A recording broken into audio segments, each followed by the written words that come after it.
ಧನುರಾಶಿಯ ವೀಕ್ಷಕರೆಲ್ಲರಿಗೂ ಸಹ ವಿಠಲ್ ಭಟ್ ಮಾಡುವಂತಹ ನಮಸ್ಕಾರ ಹಾಗೂ ಚಾನಲ್ಗೆ ಸ್ವಾಗತ. ವೀಕ್ಷಕರೇ, ಧನುರಾಶಿಯವರಿಗೋಸ್ಕರನೇ ಇರತಕ್ಕಂಥ ಒಂದು ವಿಭಿನ್ನವಾದ ವಿಶೇಷವಾದ ಕೇವಲ ಧನುರಾಶಿಯವರಿಗೋಸ್ಕರ ಒಂದು ಚಾನಲ್ ಇದು. ಸೊ ಇದರಲ್ಲಿ ನಾನು ಧನುರಾಶಿಯವರಿಗೆ ಸಂಬಂಧಪಟ್ಟಂತಹ ವಿಶೇಷ ವಿಚಾರಗಳನ್ನು, ಜ್ಯೋತಿಷ್ಯ ವಿಚಾರಗಳನ್ನು ತಿಳಿಸ್ತಾ ಇರ್ತೇನೆ. ನಾನು ಧನುರಾಶಿಯವರ ಗುರುಗೋಚಾರ ಫಲದ ವಿಡಿಯೋನ ಹಾಕಿದ್ದೇನೆ. ಅಂದರೆ ನಿಮಗೆ ಗುರುಬಲ ಮುಗಿದೋಗಿದೆ, ಸೊ ಇನ್ಮೇಲೆ ಮುಂದಿನ ಗುರು ದೃಷ್ಟಿಕೋನಗಳನ್ನೆಲ್ಲ ಹಾಕಿದ್ದೆ. 6ನೇ ಮನೆಗೆ ಗುರು ಬರ್ತಾನೆ, ನಿಮಗೆ ಅಷ್ಟು ಒಳ್ಳೆಯದಲ್ಲ ಅನ್ನತಕ್ಕಂಥ ವಿಚಾರಗಳನ್ನೆಲ್ಲ ಗುರುಗೋಚಾರ ಫಲದ ಒಂದು ವಿಡಿಯೋನ ಆಲ್ರೆಡಿ ಅಪ್ಲೋಡ್ ಮಾಡಿದ್ದೇನೆ. ಈಗ ಪೂರ್ಣವಾಗಿ ಬರೀ ನೆಗೆಟಿವ್ ಅಂತ ಬರ್ಲಿಕ್ಕೆ ಬರಲ್ಲ. ಯಾಕೆಂದರೆ ಗುರುಗ್ರಹ 6ನೇ ಮನೆಗೆ ಹೋದರೂ ಸಹ ಗುರುಗ್ರಹದ ದೃಷ್ಟಿ ನಿಮ್ಮ ರಾಶಿ ಮೇಲಿಂದ ಹೋಗಿಲ್ಲ. ಆ್ಯಕ್ಚುಲಿ ನಿಮ್ಮ ರಾಶ್ಯಾಧಿಪತಿಯಾದಂತಹ ಗುರುಗ್ರಹ 6ನೇ ಮನೆಗೆ ಹೋಗ್ತಾನೆ ಮೇ 1ನೇ ತಾರೀಕಿಂದ ಆಚೆಗೆ. ಸೊ ನಿಮಗೆ ಮೇ 1ನೇ ತಾರೀಕಿಂದ ಆಚೆಗೆ ಗುರುಬಲ ಇಲ್ಲ. 2025ನೇ ಇಸ್ವಿ ಏಪ್ರಿಲ್ ಮೇ ನಂತರ ನಿಮಗೆ ಗುರುಬಲ ಬರ್ತದೆ, ಆಯಿತಾ. ಮಿಥುನ ರಾಶಿಗೆ ಗುರು ಹೋದ ನಂತರ. ಹೀಗಿರುವಾಗ ಈ ವರ್ಷ ಮೇಯಿಂದ ಮುಂದಿನ ವರ್ಷ ಮೇ ತನಕ, ಸೊ ಈ ವರ್ಷದಲ್ಲಿ ನಿಮಗೆ ಗುರುಬಲ ಇಲ್ಲ ಅಂದ ತಕ್ಷಣ ಸಂಪೂರ್ಣ 6ನೇ ಮನೇಲಿ ಗುರು ಇದ್ದಾನೆ, ಸೊ ಏನು ಪಾಸಿಟಿವ್ ಇಲ್ಲ ಅನ್ನಂಗಲ್ಲ. ಗುರುಗ್ರಹದ ದೃಷ್ಟಿ ಇರುತ್ತೆ ನಿಮ್ಮ ಮೇಲೆ. ಏನಾಗುತ್ತೆ, ಗುರುಗ್ರಹಕ್ಕೆ ಏಕಪಾದ ದೃಷ್ಟಿ, ತ್ರಿಪಾದಿ ದೃಷ್ಟಿ ಅಂತೆಲ್ಲ ಇರುತ್ತೆ. ಸೊ ಗುರುಗ್ರಹದ ತ್ರಿಪಾದಿ ದೃಷ್ಟಿಯಲ್ಲಿ ಗುರು ಇರುವ ಮನೆಯಿಂದ 4 ಹಾಗೂ 8ನೇ ಮನೆಯನ್ನು ಗುರು ನೋಡ್ತಾನೆ ಅಂತ ತ್ರಿಪಾದಿ ದೃಷ್ಟಿಯಿಂದ ನೋಡ್ತಾನೆ. ಸೊ ತ್ರಿಪಾದಿ ದೃಷ್ಟಿಯಿಂದ ಗುರು ನೋಡ್ತಾನೆ ಅಂತಂದಾಗ ವೃಷಭದಲ್ಲಿ ಗುರು ಇರ್ತಾನೆ ಈ ವರ್ಷ, ಮುಂದಿನ ವರ್ಷ ತನಕ. ಸೊ ಗುರುವಿನ ತ್ರಿಪಾದಿ ದೃಷ್ಟಿ ಧನುರಾಶಿಯವರ ಮೇಲೆ ಬೀಳುತ್ತೆ. ಯಾಕೆಂದರೆ ಅಲ್ಲಿಂದ 8ನೇ ಮನೆ ಧನು ಆಗುತ್ತೆ. ಸೊ ನಿಮ್ಮ ರಾಶಿಗೆ ಮೇಲೆ ನಿಮ್ಮ ರಾಶ್ಯಾಧಿಪತಿಯಾದಂತಹ ಗುರುಗ್ರಹದ ತ್ರಿಪಾದಿ ದೃಷ್ಟಿ ಇರ್ತದೆ. ಸೊ ಗುರುಗ್ರಹದ ದೃಷ್ಟಿ ಇದೆ ಅಂದರೆ ಸಾಕು, ದೋಷಾನ್ ಲಕ್ಷಾನ್ ಪ್ರಹರಂತಿ. 1 ಲಕ್ಷ ದೋಷ ಇದ್ರೂ ಪರಿಹಾರ ಮಾಡಿಕೊಡುವ ತಾಕತ್ತು ಗುರುಗ್ರಹಕ್ಕೆ ಇದೆ. ಬರೇ ಅಷ್ಟೇ ಅಲ್ಲ, ಇದನ್ನು ಒಂದು ವಿಭಿನ್ನವಾದ ದೃಷ್ಟಿಕೋನದಲ್ಲಿ ನಾನು ನಿಮಗೆ ಹೇಳ್ತಾ ಇದ್ದೇನೆ. ಗುರುಗೋಚಾರ ಫಲದ ಒಂದು ವಿಭಿನ್ನವಾದ ದೃಷ್ಟಿಕೋನ, ಒಂದು ಪಾಸಿಟಿವ್ ನೇಚರ್. ಗುರುಗ್ರಹದ ಆರಾಧನೆಯನ್ನು ಮಾಡಿಕೊಂಡ್ರೆ ನಾವು ವಿಶೇಷವಾಗಿ ಏನನ್ನು ಪಡೆದುಕೊಳ್ಬಹುದು ನೀವು. ಧನುರಾಶಿಯವರು ಈ 1 ವರ್ಷ ಗುರುಬಲ ಇಲ್ಲ ನಮಗೆ ಅಂತ ಫುಲ್ ನೆಗೆಟಿವ್ ಆಗಿ ಯೋಚನೆ ಮಾಡಿಕೊಂಡು ಏನೂ ಪ್ರಯತ್ನನೇ ಮಾಡದೆ ಸೈಲೆಂಟ್ ಆಗಿರೋ ಬದಲಾಗಿ ಗುರುಗ್ರಹ 6ನೇ ಮನೆಯಲ್ಲಿದ್ದರೂ ಗುರುಗ್ರಹದ ಪ್ರಭಾವ, ಗುರುಗ್ರಹದ ತ್ರಿಪಾದಿ ದೃಷ್ಟಿ ನಿಮ್ಮ ಮೇಲೆ ಇರುತ್ತೆ. ಅಷ್ಟೇ ಅಲ್ಲ ನೋಡಿ, ಮಕರ ರಾಶಿಯ ಮೇಲೆ ಗುರು ದೃಷ್ಟಿ ಇರುತ್ತೆ, ಪೂರ್ಣವಾದ ದೃಷ್ಟಿ ಇರುತ್ತೆ. ಅದರಿಂದ ಮಕರ ರಾಶಿಯವರಿಗೆ ಗುರುಬಲ. ಸೊ ನಿಮ್ಮ ಧನಸ್ಥಾನದ ಮೇಲೆ ಗುರುಗ್ರಹದ ದೃಷ್ಟಿ ಬಿತ್ತು. ಷಷ್ಠದಲ್ಲಿದ್ದು ನಿಮ್ಮ ಧನಸ್ಥಾನವನ್ನು ನೋಡ್ತಾ ಇದ್ದಾನೆ ಅಂತಂದರೆ ಸ್ವಲ್ಪ ಸಾಲಗಳ ವಿಚಾರದಲ್ಲಿ ಸ್ವಲ್ಪ ಪ್ರವೋಕ್ ಆಗಿಬಿಡುತ್ತೆ. ಸೊ ಆದ್ದರಿಂದ ಸಾಲ ತೀರ್ಸೋಕ್ಕೂ ಇದು ಅನುಕೂಲ ಆಗ್ಬಿಡ್ಬೋದೇನೋ. ಗುರುಗ್ರಹದ ಆರಾಧನೆ ಮಾಡಿಕೊಂಡ್ರೆ ಇರುವ ಸಾಲಗಳನ್ನು ಧನುರಾಶಿಯವರು ತೀರಿಸ್ಕೋಬಹುದು. ಇನ್ನು ನೋಡಿ, ವೃಷಭ ರಾಶಿಯಲ್ಲಿರುವ ಗುರುವಿನ ದೃಷ್ಟಿ ಕನ್ಯಾ ರಾಶಿ ಮೇಲಿರುತ್ತೆ. ಅಂದರೆ ಧನುರಾಶಿಯವರ ಕರ್ಮಸ್ಥಾನದ ಮೇಲೆ ಗುರುಗ್ರಹದ ದೃಷ್ಟಿ, ರಾಶ್ಯಾಧಿಪತಿಯ ದೃಷ್ಟಿ. ಅಲ್ಲಿಗೆ ನಿಮ್ಮ ಉದ್ಯೋಗದ ವಿಚಾರದಲ್ಲಿ ಗುರುಗ್ರಹದ ಪ್ರಭಾವ ಇರುತ್ತೆ. ಸೊ ನಿರುದ್ಯೋಗಿ ಆಗಿದ್ದರೆ ಧನುರಾಶಿಯವರು ಗುರುಬಲನೇ ಇಲ್ಲ, ನನಗೇನು ಒಳ್ಳೇದೇ ಆಗಲ್ಲ ಅಂತ ಅನ್ಕೊಂಡು ಕೂತ್ಕೊಳ್ಳೋ ಅವಶ್ಯಕತೆ ಇಲ್ಲ. ನೀವು ಗುರುಗ್ರಹದ ಆರಾಧನೆ ಚೆನ್ನಾಗಿ ಮಾಡಿಕೊಂಡ್ರೆ ನಿರುದ್ಯೋಗಿ ಧನುರಾಶಿಯವರಿಗೆ ಈ ವರ್ಷವೂ ಸಹ ಉದ್ಯೋಗ ಪ್ರಾಪ್ತಿ ಯೋಗ ಇರ್ತದೆ. ಗುರುವಿನ ಆರಾಧನೆ ಮಾಡ್ಕೊಳ್ಬೇಕಷ್ಟೇ. ಅಷ್ಟೇ ಅಲ್ಲ, ಬರೀ ನಿರುದ್ಯೋಗಿಗಳು ಉದ್ಯೋಗ ಪ್ರಾಪ್ತಿ ಅಷ್ಟೇ ಅಲ್ಲ, ಆಲ್ರೆಡಿ ಉದ್ಯೋಗದಲ್ಲಿ ಇರ್ತಕ್ಕಂಥವ್ರಿಗೆ ಪ್ರಮೋಷನ್ ಇರ್ಬೋದು, ಅಥವಾ ನೀವು ಜಾಬಲ್ಲಿ ಏನಾದ್ರು ಒಂದು ನಿಮ್ಮ ಸ್ಯಾಲ್ರಿ ಬೇಸ್ಡ್ ಮೇಲೆ ಏನಾದ್ರು ಲೋನ್ಸ್ ತಗೊತೀರಾ ಅಂದರೆ ನಮ್ಮ ಸ್ಯಾಲ್ರಿ ಬೇಸ್ ಮೇಲೆ ಲೋನ್ ಸಿಕ್ಕರೂ ಸಾಕು ಸರ್, ಏನೋ ನಮ್ಮ ಪ್ರಾಬ್ಲಮ್ ಸಾಲ್ವ್ ಆಗುತ್ತೆ ಅನ್ನೋ ಹಂಗಿದ್ರೆ ಅದು ಕೂಡ ಅನುಕೂಲ ಆಗುತ್ತೆ. ಗುರುಗ್ರಹದ ದೃಷ್ಟಿ ನಿಮ್ಮ ಮೇಲೆ, ತ್ರಿಪಾದಿ ದೃಷ್ಟಿ ನಿಮ್ಮ ಮೇಲೆ ಇರಿದಾಗ ಅಂದರೆ ನಿಮ್ಮ ಆರೋಗ್ಯ ಬಾಧೆಗಳಿದ್ರು ಗುರುವಿನ ಆರಾಧನೆ ಮಾಡಿಕೊಂಡ್ರೆ ಮತ್ತೆ ಪುನಃ ಒಂದು ಒಳ್ಳೆಯ ಆರೋಗ್ಯವನ್ನು ಪಡಿಬಹುದು ವಾಪಸ್. ಸೊ ಗುರುಗ್ರಹದ ದೃಷ್ಟಿ ಬಹಳ ಮುಖ್ಯ. ಇದು ಸಿಗ್ತಾ ಇದೆ. ನಿಮ್ಮ ಮೇಲೂ ತ್ರಿಪಾದಿ ದೃಷ್ಟಿ ಇದ್ದರೆ ನಿಮ್ಮ ಕರ್ಮಸ್ಥಾನದ ಮೇಲೆ ಪೂರ್ಣ ದೃಷ್ಟಿ ಇದೆ.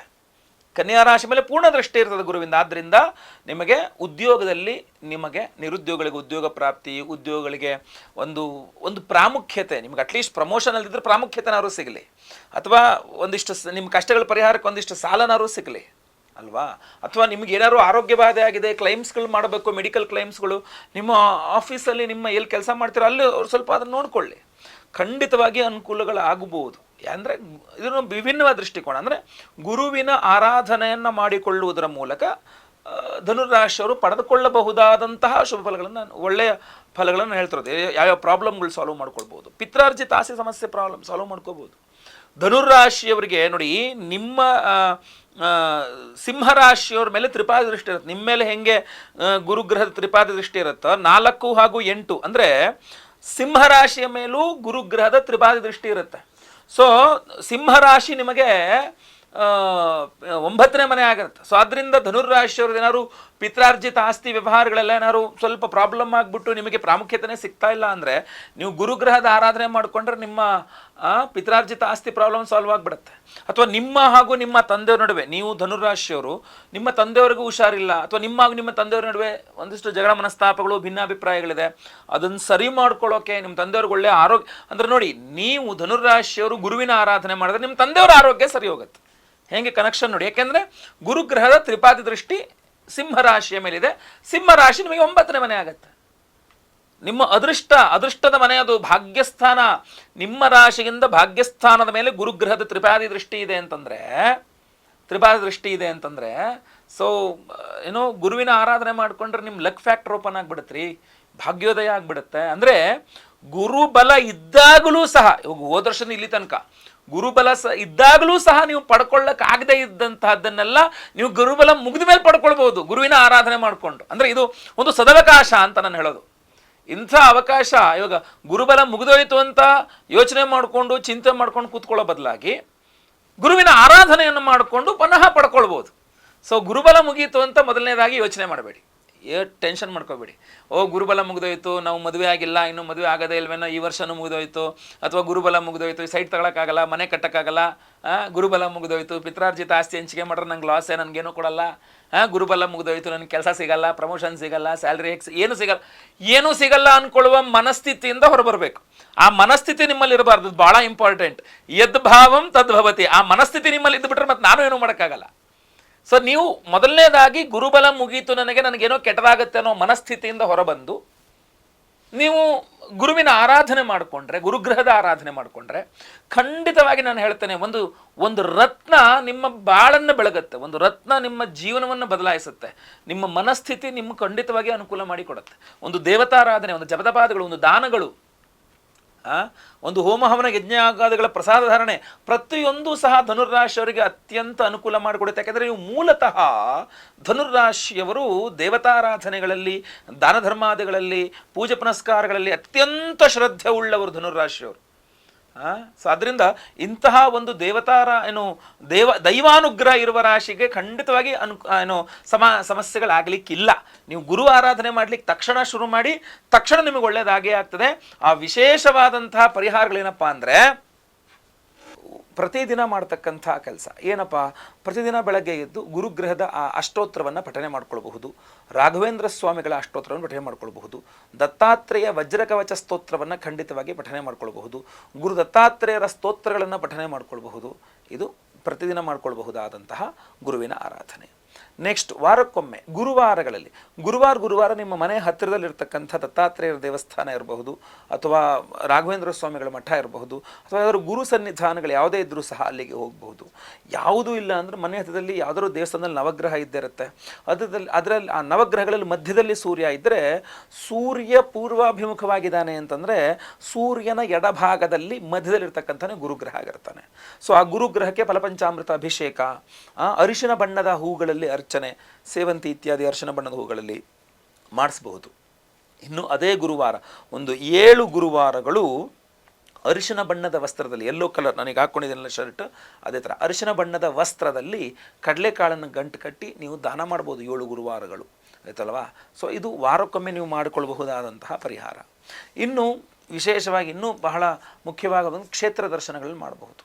ಕ್ಷೇತ್ರ ದರ್ಶನಗಳು ಮಾಡೋದು ಅಂದರೆ ಯಾವ ಥರ, ನೀವು ಮಂತ್ರಾಲಯಕ್ಕೆ ಹೋಗಿ ಬರಬಹುದು, ಅಥವಾ ಗಾಣಗಾಪುರಕ್ಕೆ ಹೋಗಿ ಬರ್ಬೋದು, ಶಿರಸಿ ಹತ್ರ ನಮ್ಮ ಶ್ರೀಧರ ಸ್ವಾಮಿಗಳ ಮಠಕ್ಕೆ, ಆಶ್ರಮಕ್ಕೆ ಹೋಗ್ಬೋದು, ಅಥವಾ ನಿಮ್ಮ ಗುರುಮಠಗಳೇನಿದೆ, ನಿಮ್ಮ ಗುರುಮಠಗಳಲ್ಲಿ ಗುರುವಾರದ ದಿವಸ ಹೋಗಿ ನೀವು ಅಲ್ಲಿ ಗುರುಪಾದುಕಾ ಪೂಜೆಯನ್ನು ಮಾಡಿಸ್ಕೊಂಡು ಯಥಾಶಕ್ತಿ ನಿಮ್ಮ ಒಂದು ಸೇವೆಯನ್ನು ಸಲ್ಲಿಸ್ಬಿಟ್ಟು ಗುರುಗಳಿಂದ ಒಂದು ಮಂತ್ರಾಕ್ಷತೆಯನ್ನು ತೆಗೆದುಕೊಂಡು ಬರಬಹುದು. ವಾರಕ್ಕೊಮ್ಮೆ ಗುರುವಾರ ಒಂದು ಹೊತ್ತು ಉಪವಾಸ ಇರಬಹುದು. ಆದರೆ ಈ BP ಶುಗರು ನಿಮ್ಮ ಆರೋಗ್ಯದ ವಿಚಾರಗಳನ್ನೆಲ್ಲ ಗಮನಿಸಬೇಕಾಗತ್ತೆ, ಎಲ್ಲರೂ ಅದು ಮಾಡೋಕ್ಕಾಗತ್ತೆ ಅಂತ ಹೇಳಕ್ಕೆ ಬರಲ್ಲ. ಬಟ್ ಗುರುವಾರ ಒಂದು ಹೊತ್ತು ಉಪವಾಸ ನಿಮಗೆ ಆರೋಗ್ಯ ಪರ್ಮಿಷನ್ ಕೊಟ್ಟರೆ ನೀವು ಒಂದು ಹೊತ್ತು ಉಪವಾಸ, ಒಂದು ಇಡೀ ದಿನ ಅಲ್ಲ, ಒಂದು ಹೊತ್ತು ಉಪವಾಸ ಇರತಕ್ಕಂಥದ್ದು. ಅದು ಆಗಲಿಲ್ಲ ಅಂತಂದರೆ ಆ ಒಂದು ಹೊತ್ತು ಅನ್ನ, ಈರುಳ್ಳಿ, ಬೆಳ್ಳುಳ್ಳಿ, ನಾನ್ ವೆಜ್ ಇತ್ಯಾದಿ ಐಟಮ್ಸ್ಗಳನ್ನ ಹೊರತುಪಡಿಸಿ ಕೇವಲ ಹಾಲು ಹಣ್ಣು ಒಂದು ಹೊತ್ತು ತಿಂದು ಮಿಕ್ಕಿದತ್ತು ಊಟ ಮಾಡ್ಕೊಂಡಿರ್ಬೋದು. ಸೊ ಈ ಥರ ಯಾವುದು ಬೇಕಾದ್ರೂ ಮಾಡ್ಬೋದು. ಇಲ್ಲಾಂದರೆ ಇನ್ನು ಪವರ್ಫುಲ್ ಆಗಿರತಕ್ಕಂಥದ್ದು ಅಂದರೆ ಗುರು ರತ್ನ ಧಾರಣೆ ಅಂತ. ಸೊ ಗುರು ರತ್ನ ಧಾರಣೆಯಲ್ಲಿ ಎಲ್ಲೋ ಸಫೈರ್ ಪ್ರತಿಯೊಬ್ಬರೂ ಹಾಕ್ಕೊಳ್ಳೋಕ್ಕಾಗಲ್ಲ, ಯಾಕೆಂದರೆ ಅವರವರ ಜಾತಕದಲ್ಲಿ ಗುರು ಎಲ್ಲಿದ್ದಾನೆ ಅನ್ನುವಂಥದ್ದು ಗೊತ್ತಿಲ್ಲ. ಎರಡನೇದಾಗಿ ಎಲ್ಲೋ ಸಫೈರ್ ತುಂಬ ಕಾಸ್ಟ್ಲಿನೂ ಆಗಿರುತ್ತೆ, ಸಾವಿರಾರು ರೂಪಾಯಿ ನಿಮಗೆ ಪರ್ ಕ್ಯಾರೆಟ್ ತುಂಬ ಸಾವಿರಾರು ರೂಪಾಯಿ ಕಾಸ್ಟ್ಲಿ ಆಗಿರುತ್ತೆ. ಸೊ ಇದಕ್ಕೆ ಉತ್ತಮವಾದ ಉಪಾಯ ಏನಪ್ಪ ಅಂದರೆ ಕನಕವರ್ಣಿಕಾ ರತ್ನ. ನಿಮಗೆ ಸ್ಕ್ರೀನ್ ಮೇಲೆ ರತ್ನ ಕಾಣ್ತಾ ಇರತಕ್ಕಂಥದ್ದು ಕನಕವರ್ಣಿಕಾ ಅಂತ. ಈ ರತ್ನವನ್ನು ಪ್ರತಿಯೊಬ್ಬರೂ ಸಹ, ನೀವು ಯಾವುದೇ ರಾಶಿಯವರಾಗಿರಬಹುದು, ಪ್ರತಿಯೊಬ್ಬರೂ ಸಹ ಇದನ್ನು ಧಾರಣೆ ಮಾಡ್ಕೊಳ್ಬಹುದು. ಈ ರತ್ನವನ್ನು ನೀವೇ ಒಂದು ಉಂಗುರನೋ ಡಾಲರೋ ಏನೋ ಮಾಡೋಕ್ಕೋಬೋದು, ಇಲ್ಲಾಂದರೆ ಹಾಗೆ ಪಾಕೆಟಲ್ಲಿ ಬೇಕಾದ್ರೆ ಇಟ್ಕೊಳ್ಬೋದು. ಈ ಕನಕವರ್ಣಿಕಾ ಅನ್ನುವಂಥದ್ದು ಉಪರತ್ನ, ಇದು ಕನಕಪುಷ್ಯರಾಗಲ್ಲ, ಇದು ಉಪರತ್ನ. ಸೊ ಈ ಕನಕವರ್ಣಿಕಾ ರತ್ನವನ್ನು ಎಲ್ಲಿ ಸಿಗುತ್ತೆ ಗುರುಳೆ, ಯಾವ ಅಂಗಡಿಲಿ ಸಿಗುತ್ತೆ ಅಂತಂದರೆ ಏನೂ ಇಲ್ಲ, ನಮ್ಮಲ್ಲೇ ನಾವು ಕೊಡ್ತಾ ಇದ್ದೇವೆ. ಈ ಕನಕವರ್ಣಿಕಾ ರತ್ನಕ್ಕೆ ನಾವು ಎಕ್ಸ್ಟ್ರಾ ಏನೂ ದುಡ್ಡು ತೊಗೊಳ್ತಾ ಇಲ್ಲ, ಕೇವಲ ನಮ್ಮ ಸಂಕಲ್ಪ ಸೇವೆ ಅಂತ ಹೇಳಿ ಒಂದು ದರವನ್ನು ಇಟ್ಟಿದ್ದೇವೆ. ಅದೇನಪ್ಪ ಅಂದರೆ ಹೋಮಗಳನ್ನು, ಅಂದರೆ ಗುರುಗ್ರಹದ ಹೋಮವನ್ನು ಮಾಡ್ತಾ ಇದ್ದೇವೆ. ಸೊ ಸಹಸ್ರ ಗುರುಶಾಂತಿ ಹೋಮ ಅಂತ ನಾವು ಇದೇ ಬರುವ ಏಪ್ರಿಲ್ 23ನೇ ತಾರೀಕು ಹುಣ್ಣಿಮೆಯ ದಿವಸ 1008 ಸಂಖ್ಯೆಯಲ್ಲಿ ವಿಶೇಷವಾಗಿ ನಾವು ಗುರುಗ್ರಹಕ್ಕೆ ಒಂದು ಹೋಮವನ್ನು ಮಾಡ್ತಾ ಇದ್ದೇವೆ, ಸಹಸ್ರ ಗುರುಶಾಂತಿ ಹೋಮ ಅಂತ. ಆ ಒಂದು ಹೋಮವನ್ನು ಮಾಡಿ ಈ ಒಂದು ವಿಶೇಷವಾದಂತಹ ಕನಕವರ್ಣಿಕಾ ರತ್ನಗಳನ್ನು, ಈ ರತ್ನಗಳನ್ನು ವಿಶೇಷವಾಗಿ ನಾವೊಂದು ಅಮ್ಮನವರ ಸನ್ನಿಧಾನ, ಮಹಿಷಮರ್ದಿನಿ ಅಮ್ಮನವರ ಸನ್ನಿಧಾನದಲ್ಲಿ ವಿಶೇಷವಾಗಿ ಪೂಜೆಯನ್ನು ಮಾಡಿಸಿಕೊಂಡು ಅಲ್ಲಿ ಅಭಿಮಂತ್ರಣೆಯನ್ನು ಮಾಡಿಕೊಂಡು ಅಲ್ಲಿಯೇ ಸಹ ಅಮ್ಮನವರಲ್ಲಿ ಸನ್ನಿಧಾನದಲ್ಲಿ ಅಭಿಮಾನಿ ಪ್ರಾರ್ಥನೆ ಮಾಡಿಕೊಂಡು ಅಲ್ಲಿ ನಾವು ಪ್ರಸಾದ ಸ್ವರೂಪವಾಗಿ ತೆಗೆದುಕೊಂಡಿದ್ದೇವೆ. ಸೊ ಅಲ್ಲಿಂದ ತಂದಿರತಕ್ಕಂಥ ಈ ರತ್ನಗಳನ್ನು ಮತ್ತೆ ಪುನಃ ನಮ್ಮ ಯಾಗಶಾಲೆಯಲ್ಲಿ ನಾವಿಟ್ಟು ನಾವು ಅದನ್ನು ಮತ್ತೆ ಪುನಃ 1008 ಸಂಖ್ಯೆಯಲ್ಲಿ ಗುರುಗ್ರಹಕ್ಕೆ ಹೋಮವನ್ನು ಮಾಡಿ ನಾವು ನಿಮಗೆ ಅದನ್ನು ಕಳಿಸ್ಕೊಡ್ತೇವೆ. ಬಳೆ ಸಹಸ್ರ ಅಷ್ಟೇ ಅಲ್ಲ, ಯಾಕೆಂದರೆ ಆಂಜನೇಯನ ಆರಾಧನೆಯನ್ನು ಮಾಡಿದ್ರು ಕೂಡ ತುಂಬ ವಿಶೇಷ. ಯಾಕೆ ಅಂತಂದರೆ ಅವತ್ತಿನ ದಿವಸ ಹನುಮತ್ ಜಯಂತಿ ಇದೆ, ಆಯ್ತಲ್ವಾ. ಸೊ ಆದ್ದರಿಂದ ಆಂಜನೇಯನ ಜಯಂತಿ, ಹನುಮತ್ ಜಯಂತಿ ಇರೋದ್ರಿಂದ ಅವತ್ತು ನಾನು ದಿವ್ಯಾಂಜನೇಯ ಹೋಮ ಅಂತ ಒಂದು ವಿಶೇಷವಾದಂಥ ಹೋಮವನ್ನು ಮಾಡ್ತಾ ಇದ್ದೇವೆ. ಸೊ ಸಹಸ್ರ ಗುರುಶಾಂತಿ ಹೋಮ, ದಿವ್ಯಾಂಜನೇಯ ಹೋಮ, ಆಮೇಲೆ ಇದು ಎಂಥದ್ದು ನಿಮ್ಮ ಸರ್ಪದೋಷಗಳ ಪರಿಹಾರಕ್ಕೆ ಆಶ್ಲೇಷ ಬಲಿ ಪೂಜೆ, ಸರ್ಪಶಾಂತಿ ಹೋಮ, ಆಮೇಲೆ ಶನಿಶಾಂತಿ ಹೋಮ, ಆಮೇಲೆ ಸಂತಾನ ಗೋಪಾಲ ಹೋಮ, ಹೀಗೆ ಹಲವಾರು ಹೋಮಗಳು ಒಂದೇ ಸಂಕಲ್ಪ ಸೇವೆ. ಒಂದು ಸಂಕಲ್ಪ ಸೇವೆಗೆ ಒಂದು ಈ ಒಂದು ಕನಕವರ್ಣಿಕಾ ರತ್ನವನ್ನು ನಾವು ಉಚಿತವಾಗಿ ಪ್ರತಿಯೊಬ್ಬರಿಗೂ ಸಹ ಕೊಡ್ತಾ ಇದ್ದೇವೆ. ಸಂಕಲ್ಪ ಸೇವೆಗೆ ಮಾತ್ರ ಚಾರ್ಜಸ್ ಇರುತ್ತೆ. ಸೊ ಪ್ರತಿಯೊಬ್ಬರು ಸಂಕಲ್ಪ ಸೇವೆಗೆ ಹೆಸರು ಕೊಟ್ಕೊಳ್ಳಿ. ಸ್ಕ್ರೀನ್ ಇರ್ತಕ್ಕಂಥ ನಂಬರ್ಗೆ ನಿಮ್ಮ ಹೆಸರು, ಗೋತ್ರ ಗೊತ್ತಿದ್ರೆ ಗೋತ್ರ, ನಕ್ಷತ್ರ ಗೊತ್ತಿದ್ರೆ ನಕ್ಷತ್ರ, ನಿಮ್ಮ ರಾಶಿ ಹಾಗೂ ನಿಮ್ಮ ವಿಳಾಸವನ್ನು ಸ್ಕ್ರೀನ್ ಮೇಲೆ ಕಾಣಿಸ್ತಾ ಇರ್ತಕ್ಕಂಥ ನಂಬರ್ಗೆ ಬೇಗ ವಾಟ್ಸಪ್ ಮಾಡ್ಕೊಳ್ಳಿ. ಲೈವಲ್ಲಿ ನಿಮ್ಮ ಹೆಸರು ಸಂಕಲ್ಪ ಆಗುತ್ತೆ, ಎಲ್ಲ ಹೋಮಗಳನ್ನು ಲೈವ್ ನೋಡ್ತೀರಾ. ಹಾಗೂ ಪ್ರಸಾದ ಸ್ವರೂಪ ಎಲ್ಲ ಹೋಮಗಳ ಭಸ್ಮ, ನಾಗಾರಾಧನೆಯ ಅರಿಶಿನ ಪ್ರಸಾದ, ಈ ವಿಶೇಷವಾದಂತಹ ಕನಕವರ್ಣಿಕಾ ರತ್ನ, ಇದನ್ನು ನಾವು ನಿಮಗೆ ಸ್ಪೀಡ್ ಪೋಸ್ಟ್ನಲ್ಲಿ ಕಳಿಸ್ಕೊಡ್ತೇವೆ, ಗೊತ್ತಲ್ವಾ. ಸೊ ಆದ್ದರಿಂದ ಪ್ರತಿಯೊಂದು ರಾಶಿಯವರಿಗೂ ಸಹ ಗುರುಗ್ರಹದ ಪ್ರಭಾವದ ಗುರುಗೋಚಾರ ಫಲದ ವಿಡಿಯೋವನ್ನು ಆಲ್ರೆಡಿ ಅಪ್ಲೋಡ್ ಮಾಡಿದ್ದೇವೆ. ವಿಡಿಯೋ ಬೇಕಾದ್ರೆ ಡಿಸ್ಕ್ರಿಪ್ಷನಲ್ಲಿ ಹಾಕಿರ್ತೀನಿ, ದಯವಿಟ್ಟು ನೋಡ್ಕೊಳ್ಳಿ. ಇದು ವಿಶೇಷವಾಗಿ ಉದ್ಯೋಗದ ವಿಚಾರದಲ್ಲಿ ಏನು ಪ್ರಭಾವ ಬೀರ್ತದೆ ಅನ್ನುವಂಥದ್ದು ಹಾಗೂ ಪರಿಹಾರ ತಿಳಿಸ್ಕೊಟ್ಟಿದ್ದೇನೆ. ಒಳ್ಳೆಯದಾಗಲಿ. ವಿಡಿಯೋ ಇಷ್ಟ ಆದರೆ ದಯವಿಟ್ಟು ಲೈಕ್ ಮಾಡ್ಲಿಕ್ಕೆ ಮರಿಬೇಡಿ. ವಾಟ್ಸಪ್, ಫೇಸ್ಬುಕ್, ಮೆಸೆಂಜರ್ ಎಲ್ಲ ಕಡೆ ಸಾಮಾಜಿಕ ಜಾಲತಾಣಗಳಲ್ಲಿ ವಿಡಿಯೋನ ಶೇರ್ ಮಾಡ್ಲಿಕ್ಕೆ ಮರಿಬೇಡಿ. ಸಬ್ಸ್ಕ್ರೈಬ್ ಮಾಡ್ಕೊಳ್ಳಿ ಅಂದರೆ ಸಬ್ಸ್ಕ್ರೈಬ್ ಅಂತ ಬಟನ್ ಅಂತೆ ಸಬ್ಸ್ಕ್ರೈಬ್ ಮಾಡ್ಕೊಳ್ಳಿ. ಬೆಲ್ ಬಟನ್ ಬರುತ್ತೆ, ಬೆಲ್ ಬಟನ್ ಕ್ಲಿಕ್ ಮಾಡಿ ಆಲ್ ಅಂತ ಮಾಡ್ಲಿಕ್ಕೆ ದಯವಿಟ್ಟು ಮರಿಬೇಡಿ. ಮುಂದಿನ ವಿಡಿಯೋದಲ್ಲಿ ಮತ್ತೆ ಪುನಃ ಸಿಗ್ತೇನೆ. ಎಲ್ಲರಿಗೂ ಸಹ ಒಳ್ಳೆಯದಾಗಲಿ. ಲೋಕ ಸಮಸ್ತ ಸುಖಿನೋ ಭವಂತು. ನಾರಾಯಣ ನಾರಾಯಣ ನಾರಾಯಣ.